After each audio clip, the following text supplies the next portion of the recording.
EPS 95 pension pensioners की तरफ से सरकार पर आ रही ये बड़ी बात, सरकार का चुनावी अहंकार। हम बूढ़े जरूर हैं मगर मरे हुए मुर्दा नहीं। सूचना Zee news Chhattisgarh. EPS 95 pension EPS 95 pension का मामला शांत होने वाला नहीं है। कर्मचारी भविष्य निधि संगठन एम्प्लॉयज प्रोविडेंट फंड ऑर्गेनाइजेशन के खिलाफ आवाज उठाई जा रही है। ईपीएफओ पर भड़ास निकालने वालों का जत्था बढ़ता जा रहा है। आचार संहिता लगने के बाद सरकार से मिलने वाली सारी संभावनाओं के द्वार बंद हो चुके हैं। ऐसे में ईपीएफओ की कार्य संस्कृति और सहयोग न मिलने का आरोप लगाया जा रहा है। पेंशनर्स आके सांघा ने पोस्ट किया, लिखा, ईपीएफओ के माध्यम से मजदूरों का खुलेआम शोषण हम सभी जानते हैं।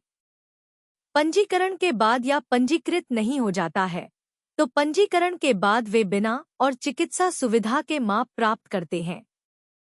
सभी यूनियन और संगठन भारत में इसे होते हुए देख रहे हैं। उन्हें श्रमिकों को सक्रिय रूप से शिक्षित और सुरक्षा करनी चाहिए या उनकी दुकानों को बंद करना चाहिए। एनएसी की ओर से कोई फतवा जारी होना चाहिए।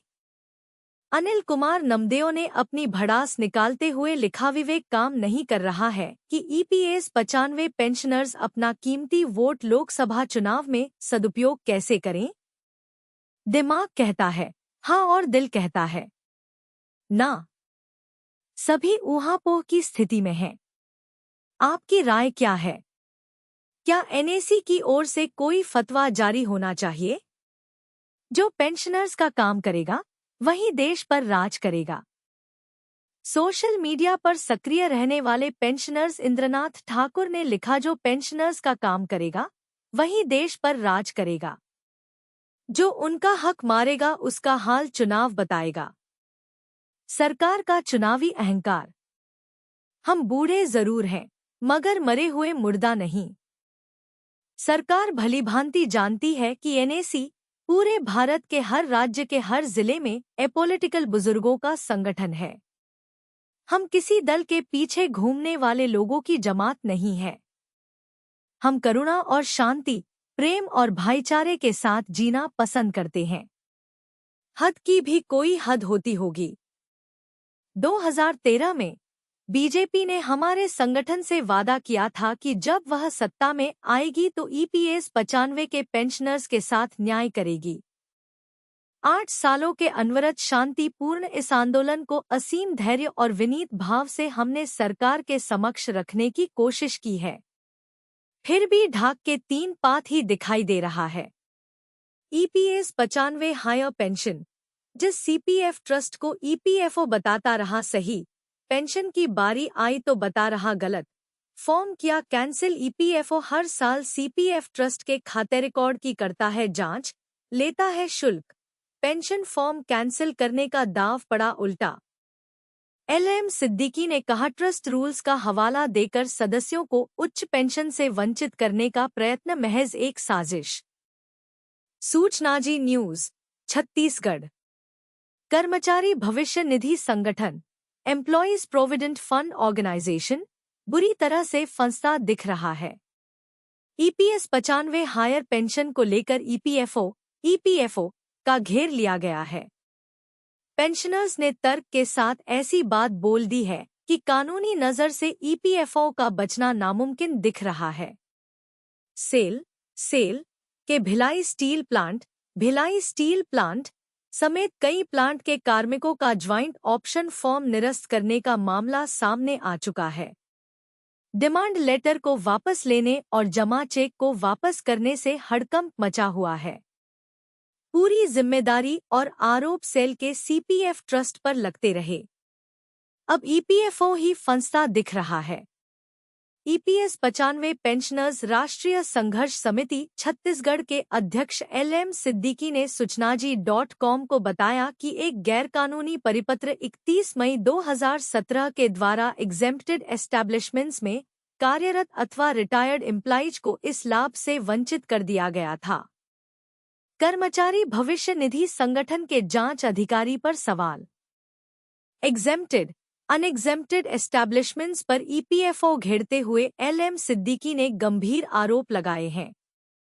उनका कहना है कि एग्जेम्प्टेड एस्टैब्लिशमेंट्स के सभी खातों और रिकॉर्ड्स की जांच समय समय पर कर्मचारी भविष्य निधि संगठन के जांच अधिकारी द्वारा किया जाता है और इसका प्रशासनिक शुल्क भी वास्तविक वेतन के आधार पर एम्प्लॉयर से कर्मचारी भविष्य निधि संगठन द्वारा वसूला जाता है।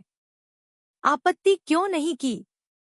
अगर नियोक्ता द्वारा सीमित वेतन से अधिक वेतन हो जाने पर भी पेंशन फंड में वर्षों से लगातार अंशदान किया गया तो उस समय उन्होंने आपत्ति क्यों नहीं की?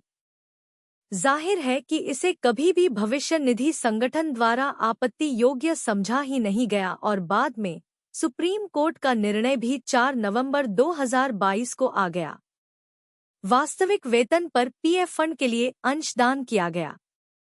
भविष्य निधि संगठन ने अपने परिपत्र 22 जनवरी 2019 द्वारा अपने क्षेत्रीय कार्यालयों को निर्देशित किया था कि कर्मचारी और नियोक्ता द्वारा जहां वास्तविक वेतन पर पीएफ फंड के लिए अंशदान किया गया है और जिसे भविष्य निधि संगठन ने स्वीकार भी कर लिया है, ऐसे हालात में यह मान लेना चाहिए कि ईपीएफ एक्ट 1952 के अंतर्गत पैरा 26 का अनुपालन कर लिया गया है।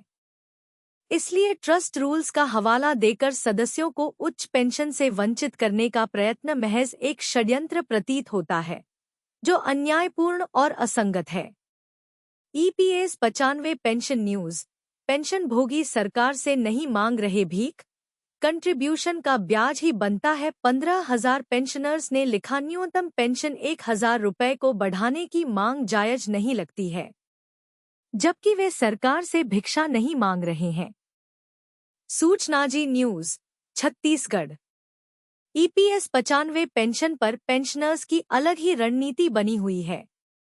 लोकसभा चुनाव से पहले सरकार की चौखट पर हाजिरी लगाने वाले पेंशनर्स अब तरह तरह की बातें कर रहे हैं।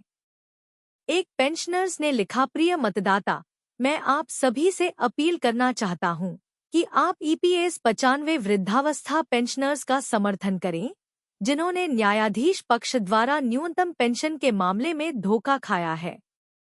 मुझे आपसे याचना है कि आप चुनावी दिशा में प्रचार करें और कम से कम 10 व्यक्तियों को पेंशनर्स के पक्ष में जोड़ने का प्रयास करें। वृद्धावस्था पेंशनर्स के समर्थन में आपका सहयोग महत्वपूर्ण है। न्यूनतम पेंशन बढ़ाने का इंतजार। शशि नायर ने लिखा, दयनीय स्थिति है कि कोई भी ईपीएस 95 पेंशन भोगी मेरे संदेश को देख या साझा और पसंद नहीं कर रहा है, जबकि मैंने फेसबुक, एक्स और यूट्यूब में पोस्ट किए थे। ये लोग न्यूनतम पेंशन बढ़ाने का इंतजार कर रहे हैं। वहीं अनिल कुमार नमदेव ने लिखा, 95 कुछ देर सुस्ता लें, हमारा भी समय जरूर आएगा। इस पोस्ट के साथ राजेश खन्ना के गाने का एक वीडियो भी शेयर किया गया। कहाँ गई मोदी जी की गारंटी? पेंशनर्स इंद्रनाथ ठाकुर के पोस्ट में पेंशन भोगियों का दर्द साझा किया गया है।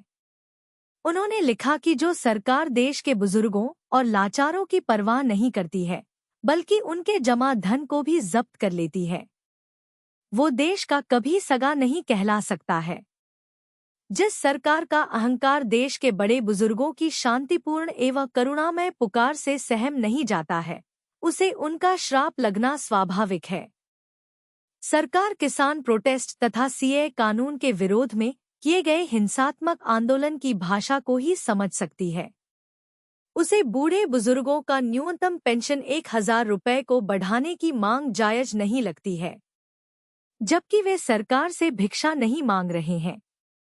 अपने कंट्रीब्यूशन का उचित ब्याज भी 15,000 बनता है, किंतु न्यूनतम पेंशन के लिए उनकी मांग उसकी आधी रकम 7,500 प्लस दा था, किंतु भारत की सरकार को यह मंजूर नहीं हुआ। कहाँ गई मोदी जी की गारंटी?